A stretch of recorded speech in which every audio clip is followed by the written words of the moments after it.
नमस्कार प्रिय विद्यार्थियों, ऑनलाइन कक्षा में आपका स्वागत है। वेणी श्रृंगार नाटक के द्वितीय अंक का हमारा प्रसंग चल रहा था, जिसके अंतर्गत जो भानुमति है वो एक स्वप्न देखती है और उस स्वप्न की जो चर्चा है वो अपनी सखियों के साथ करती है। उसी समय भानुमति को खोजते हुए जो राजा दुर्योधन है वो भी उस बगीचे की तरफ आ जाते हैं, जहाँ भानुमति अपनी सखियों के साथ अपने स्वप्न के विषय में चर्चा कर रही होती है। राजा छुप करके उसकी बात को सुनता है। यहाँ उसी प्रसंग के विषय में हम वर्णन करेंगे और आगे क्या होता है इस विषय में जानकारी प्राप्त करेंगे। भानुमति कहती है कि तब मैं उस अतिशय दिव्य रूपधारी नकुल नेवले के दर्शन से उत्कंठित हो उठी और हृदय भी हार चुकी। यहाँ पर जो भानुमति है वो अपने स्वप्न में नेवले के देखने के विषय में चर्चा कर रही है। राजा उग्रता के साथ में अत्यंत दिव्य रूपधारी नकुल के दर्शन से उत्कंठित और हृदयासक्त भी हो गई है। तो क्या यह है, माद्री के पुत्र पर अनुरक्त इस पापनी ने हमें इस प्रकार ठगा। यहाँ पर जो दुर्योधन है वो नेवले के प्रसंग से जो है वो नेवला ना लेकर उसका जो अर्थ है वो नकुल से ले लेता है और इस प्रकार से अपने आप को एक तरह से ठगा हुआ सा महसूस करता है कि मेरी पत्नी ने मुझे धोखा दिया है। मूर्ख दुर्योधन, व्यभिचारिणी के प्रताड़ित होकर अपने को बहुत मानता हुआ अब क्या कहोगे। और फिर अपने मन में सोचता है कि इसीलिए प्रातःकाल एकांत के स्थान की इसे अभिलाषा हुई और सखियों के साथ ये वार्तालाप करने में पक्षपात भी है। दुर्योधन मोहबस व्यभिचारिणी के हृदय के मन को न समझकर कहीं भटकता रहा। अरे पापनी, मेरे कुल को कलंकित करने वाली। इस तरह दुर्योधन जो उनकी वार्ता है उसको सुनकर ये समझ लेता है कि जो भानुमति है वह मुझसे नहीं नकुल से प्रेम करती है। श्लोक है, तद भीरुत्वम तव मम पुरे साहसानि ईदृशानि श्लाघा सा अस्मद् बपुषि विनय व्युत्क्रमे अपि एषे रागः तच औदार्य मयि जड़मतौ चापले को अपि पंथा ख्याते तस्मिन् वितमसि कुले जन्म कौलिन में तत्। मम पुरे, देखिए, मम पुरे तद भीरुत्वम तब साहसानि ईदृशानि, के मेरे समक्ष तो उसकी इस प्रकार की भीरुता। यहाँ भानुमति के विषय में चर्चा कर रहा है जो दुर्योधन है अपने मन ही मन में कि मेरे समक्ष तो वह एकदम भीरु रूप में रहती है, भयभीत होकर रहती है। साहसानी ईदृशानी, और उसका साहस देखिए कि वो नकुल से प्रेम करती है जिसकी मुझे जानकारी ही नहीं है। श्लाघा सा अस्मद बपुसी, कि वह मेरे शरीर की प्रशंसा करती है और विनय व्युत्क्रम में अपि एष राग है, और सदाचार का उल्लंघन करके उसके प्रति इतना प्रेम। तच औदार्य मई जड़मतो, जड़ बुद्धि वाले मेरे प्रति तो उसकी तच औदार्य वह उदारता पूर्ण व्यवहार, चापले को अपि पंथा, और चंचलता में अब ये कोई दूसरा ही कुमार्ग के मार्ग को अपना रही है। ख्याते तस्मिन वितमसी को ले जन्मे, कि तस्मिन उस जो भानुमति है उसका वितमसी प्रसिद्ध कुल में कहाँ तो जन्म हुआ है, कौलिन में ततः, लेकिन उसके जो कर्म हैं वो लोक निंदित हैं, कुल को कलंकित करने वाले। यहाँ पर दुर्योधन पूरी बात को सुने बिना ही केवल आधी बात को सुनकर ही भानुमति के विषय में अपने मन में एक धारणा बना लेता है कि भानुमति मुझसे नहीं बल्कि वो तो माद्रीपुत्र नकुल से प्रेम करती है। और इसी विषय में वो कहता है कि तद भीरुत्व मम पुरे, कि मेरे सामने तो वो भयभीत होकर रहती है और उसका साहस तो देखो कि वो परपुरुष के प्रेम में आसक्त है।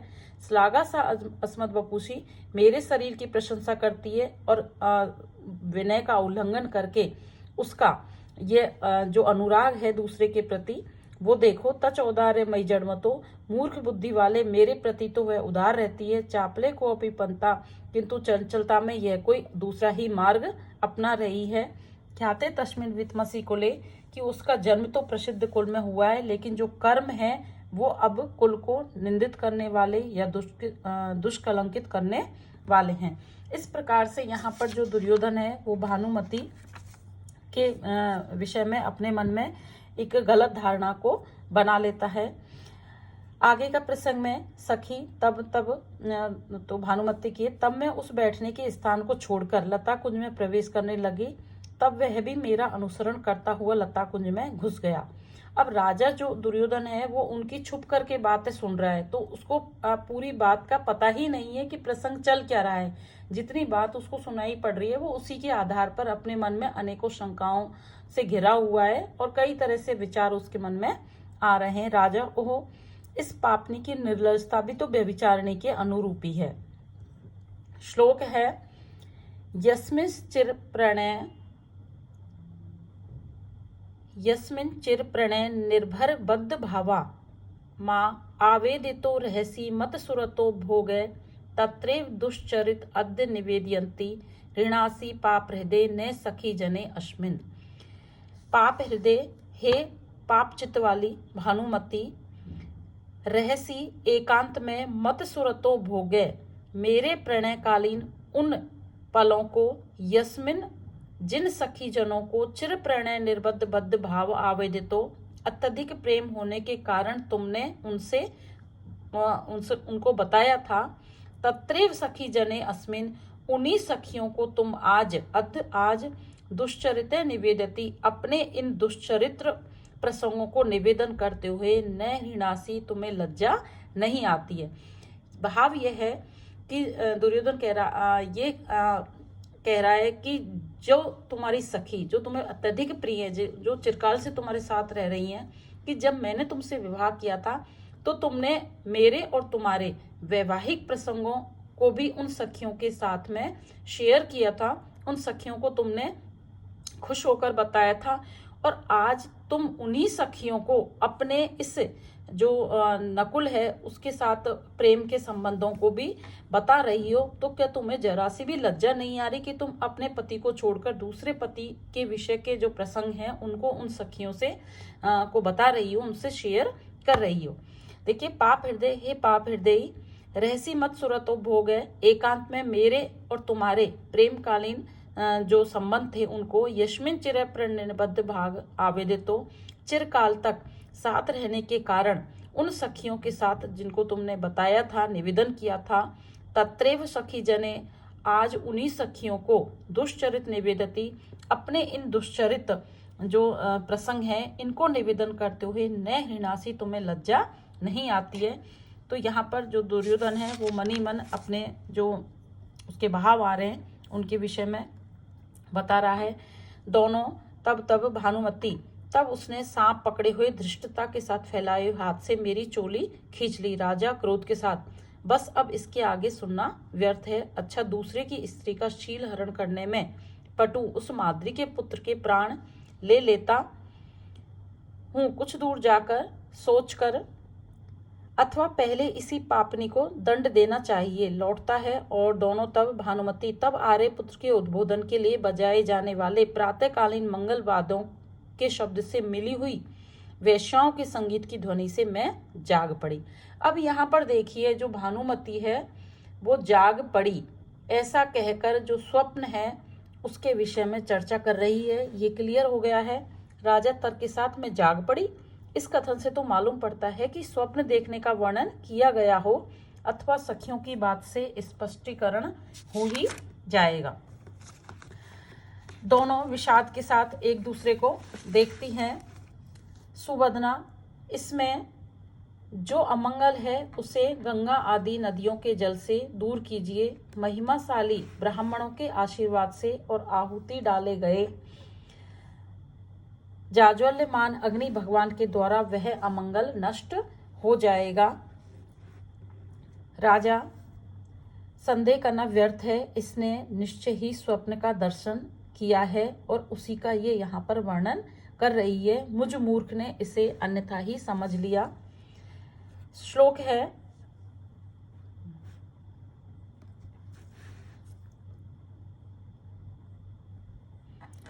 दिष्टया अर्धश्रुत विप्लम्ब जनित क्रोधाद अहम न गतो दिष्टया नो परुषम रुषार्थ कथने किंचिन मया व्यहारतम माम प्रत्यायितुम विमूढ़ हृदय दृष्टया कथांतम गता मिथ्या दूषित अनिया विरहितम दृष्टया न जातम जगत है। अब यहाँ पर जो राजा दुर्योधन है वो अपने आप को बाल बाल बचा हुआ एक तरह से मान रहे हैं कि दिष्टया सौभाग्य से अर्धश्रुत कि आदि बात को सुनने से उत्पन्न वंच विप्रलम, वंचना से उत्पन्न क्रोधादि क्रोध के वश न गतो, मैं भानुमति के पास नहीं गया। कि सौभाग्य से आदि सुनी हुई बात से उत्पन्न जो वंचना थी उस क्रोध से मैं नहीं गया। दिष्टया नो परुषम रुषार्ध कथने, सौभाग्य से रुष क्रोधित होकर परुषम कठोर वचनों को किंचनमया न व्यवहारतम, कठोर वचनों के साथ मैंने उसको नहीं कह डाला, या सौभाग्य से क्रोधित होकर मैंने भानुमति को कुछ भी कठोर वचन नहीं कहे। विमूढ़ हृदय माँ प्रत्यायितुम दिष्टया, सौभाग्य से मूर्ख बुद्धि वाले मुझे प्रत्यायितुम विश्वास दिलाने के लिए, कथांतम कथा जो प्रसंग है या जो कथा है वो समाप्ति पर पहुंच गई।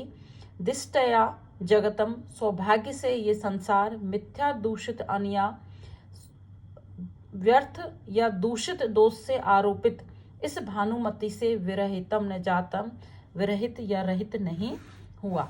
देखिए यहाँ पर जो दुर्योधन है अपने मन में पश्चाताप कर रहे हैं एक तरह से कि यदि मैं आदि सुनी बात को क्रोधित करके, क्रोध से उत्पन्न होकर यदि मैं भानुमति के पास चला जाता तो आज ये जो संसार है वो भानुमति से रहित हो जाता, क्योंकि आदि सुनी हुई बात से उत्पन्न क्रोध बस मैंने अपने आप को रोक लिया और मैं सौभाग्य से वहां पर नहीं गया। दिष्टया नो परुषार्ध कथने, सौभाग्य से मैंने क्रोध होकर कठोर वचनों के साथ उसके साथ कोई भी व्यवहार नहीं किया। सौभाग्य से मूर्ख बुद्धि वाले मुझे प्रत्यायितुम विश्वास दिलाने के लिए जो कथा है वो अंत तक पहुंच गई। दिष्टया जगतम, सौभाग्य से ये संसार मिथ्या दूषितना की झूठे दोषारोपण से युक्त अनिया विरहितम ने जाते, इस भानुमति से रहित नहीं हुआ। हो सकता है आज मैं उस आदि बात को सुनकर भानुमति का वध कर देता या उससे कुछ कठोर वचन कह देता, लेकिन सौभाग्य से ऐसा कुछ भी नहीं हुआ और इस तरह से ये जो स्वप्न था वो उसके विषय में भानुमति चर्चा अपनी सखियों से कर रही थी, ये बात भी क्लियर हो गई। आगे है भानुमति, सखी बताओ कि इसमें क्या अच्छा और क्या अशुभ सूचक है। सखी और दासी एक दूसरे को देखती हैं। सखी, इसमें कुछ भी शुभ सूचक नहीं है, इसलिए मिथ्या कहने पर प्रिय सखी की आराधनी हो जाऊंगी। ऐसे समय में स्नेही वह व्यक्ति है जो पूछा जाने पर कठोर होते हुए भी हितकारक बात कहता है। सखी, यह तो सारा अशुभ सूचक है, इसलिए देवताओं को प्रणाम करके ब्राह्मणों को दान देकर इसका निवारण करो। विद्वान लोग स्वप्न में सूअर या नेवले के दर्शन और सांपों के वध को अच्छा नहीं कहते हैं। राजा, सुभद्रा ठीक कह रही है, नेवले के द्वारा 100 सांपों को वध और चोली का अपहरण निश्चित रूप से भावी अनिष्ट फल का सूचक है। देखिए हमारा जो शकुन शास्त्र है उसमें कुछ चीजों के स्वप्न में दिखाई देने को शुभ अशुभ माना गया है। यहाँ पर जो भानुमति है उसने स्वप्न में नेवले के दर्शन किए, तो नेवले के दर्शन स्वप्न में होना एक तरह से शकुन शास्त्र में अपशकुन का कारण माना गया है। तो अब इस अपशकुन को कैसे दूर किया जा सकता है, इसकी भी कुछ विधियां हमारे शास्त्रों में बताई गई हैं, या उसी विषय में चर्चा की गई है। श्लोक है, पर्यायेण ही दृश्यते स्वप्न कामम शुभ अशुभा सतसंख्या पुनः इयम सा अनुजम स्मृति माम। पर्यायेण ही दृश्यते, कि पर्यायेण दृश्यते प्राय ऐसा देखा जाता है स्वप्न में, कामम अनेकों बार, शुभ अशुभा कि शुभ और अशुभ स्वप्न जो स्वप्न है, कामम क्रमशः या पर्यायेण ही दृश्यते देखे जाते हैं। कि शुभ अशुभा स्वप्न, शुभ और अशुभ जो स्वप्न है, पर्यायेण कामम ही दृश्यते, वो क्रम से पर्याप्त रूप में देखे जाते हैं। कि स्वप्न में ऐसी चीजें काफी दिखाई देती हैं जो कुछ शुभ फलदायक होती हैं, कुछ अशुभ फलदायक होती हैं, लेकिन सत संख्या पुनः इयम सा अनुजम, 100 की संख्या पुनः ये जो बात है सा अनुजम, वो अपने भाइयों के साथ स्पृशतीव माम मुझे स्पर्श कर रही है। कि स्वप्न में शुभ और अशुभ क्रम से अनेकों बार इस तरह के स्वप्न देखे जाते हैं, लेकिन 100 की संख्या जो भानुमति ने स्वप्न में देखी है वो अपने सानुजम स्मृतिमाम, वो अपने भाइयों के सहित मुझे स्पर्श से कर रही है। कहने का तात्पर्य यह है कि जो 100 की संख्या जो भानुमति ने स्वप्न में देखी है, उससे कहीं न कहीं मुझे ऐसा लग रहा है कि ये निश्चय ही एक अशुभ सूचक स्वप्न है, क्योंकि मेरे भी 100 भाई हैं और जिस तरह से इसने भानुमति ने स्वप्न देखा है तो उससे मुझे एक अच्छा महसूस नहीं हो रहा है। ये बहुत ही गंभीर बात है। आगे बाईं आंख का फड़कना सूचित करके, अब दुर्योधन की बाईं आंख फड़कती है, तो ये भी हमारे एक शकुन शास्त्र में कहा है कि बाईं आंख का फड़कना अशुभ होता है। ओह, कैसे अपशकुन मुझ दुर्योधन के हृदय को क्षुब्ध कर रहे हैं गर्व के साथ, अथवा कायरों के हृदय को कपाने वाले इस प्रकार के अपशकुनों के विषय में दुर्योधन को क्या चिंता। अंगिरा ने भी यह बात कही है। श्लोक है, ग्रहणाम चरितम स्वप्नो अनिमित्ता अनुपचया चित्तम फलंती काकतालीयम तेव्य प्राज्ञा न बिभ्यति। ग्रहणाम चरितम कि ग्रहों का विचरण करना, स्वप्न, अनिमित्ता अपशकुन, अनुपयाचितम और किसी भी प्रकार की मनोती, काकतालीय तेव्य फलंती, ये संयोगवश ही फल को देते हैं। देखो क्या कहते हैं हमारे शास्त्रों में कि ग्रह अपनी जगहों को चेंज कर रहे हैं, तो किसी राशि के लिए शुभ फलदायक है और किसी के लिए अशुभ फलदायक है। उसी प्रकार स्वप्न भी हमें शुभ अशुभ रूप में दिखाई देते हैं। और कोई हम जब मनौती मांगते हैं किसी भी जगह जाकर, तो उनके हमें जो जैसा हम चाहते हैं वैसे फल की प्राप्ति हो, ऐसा जरूरी नहीं है। संयोगवश ही ये फलों को देते हैं। प्राज्ञा न बिभ्यति तेभ्य, लेकिन जो बुद्धिमान लोग होते हैं वो इस प्रकार के शुभ अशुभ ग्रहों की गति और अपशकुनों से भयभीत नहीं होते हैं। यहाँ दुर्योधन अपने आप को संतुष्ट करते हुए एक तरह से दिलासा देते हैं कि ग्रहों का विचरण करना, स्वप्न, अनिमित्तो अपशकुन और अनुपयाचितम मनोती, काकतालीय फलव्य, ये संयोग बस ही इस तरह के चाहे गए फलों को या अशुभ फलों को प्रदान करते हैं। तेव्य प्राज्ञा न बिभ्यति, लेकिन जो बुद्धिमान लोग होते हैं वो इस प्रकार के शुभ अशुभ ग्रह की गति आदि से भयभीत नहीं होते।